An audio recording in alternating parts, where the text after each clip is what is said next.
Hello and welcome to the Single Session blog, where we talk about all things related to single session therapy, the most awesome kind of therapy in the world if you are a geek like me.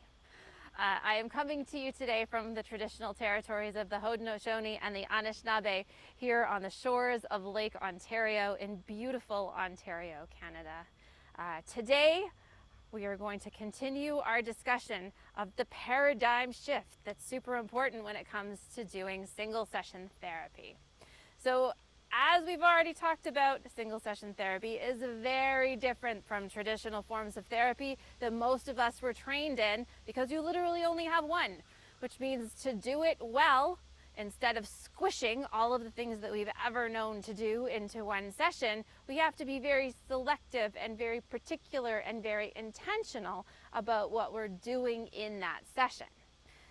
So, one of the things that comes up quite frequently that I think actually gets in the way of clinicians doing single session therapy or facilitating single session therapy well is actually one of the things that every single clinician that I know of would adopt and think that they believe, which is the phrase, clients are experts in their own life.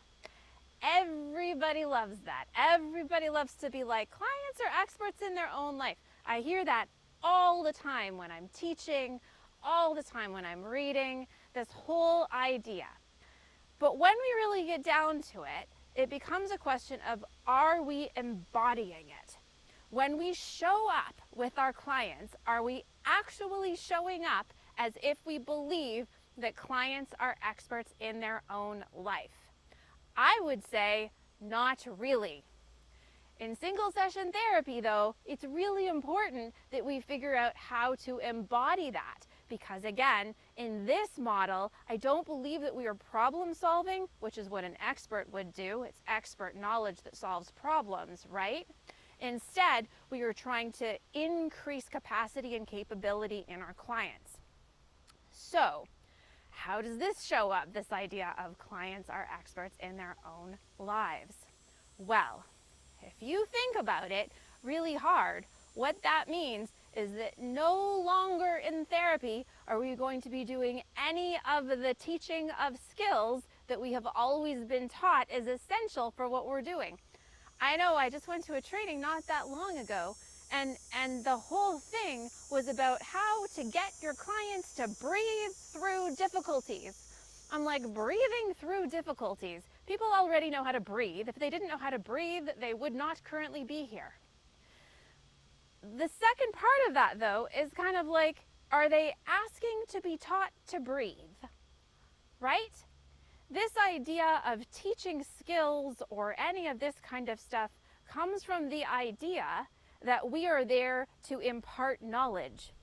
But if you look at the embedded assumption behind that or underneath that, the assumption then is that clients need our knowledge.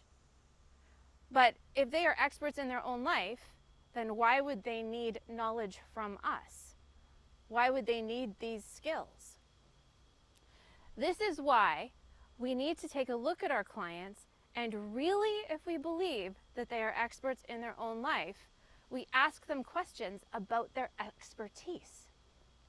We begin to ask them, how have they gotten as far as they have? When problems like this have shown up in their life before, how have they gotten through? What do they know about themselves that gives them hope that they can move beyond the current problem? So the point of this then is to ensure that our clients describe themselves as the experts in their own lives, which means that we firstly have to see them as true experts. Not experts when it's convenient, not experts when it's easy, but true experts. And that means when we are in front of an expert, we do what we all do. We ask them questions about their expertise. In this case, their expert knowledge in terms of what is good for them, what is right for them, and what a future that is good and right for them looks like. All right, let's take a deep breath to digest that one. We'll see you in 2 weeks.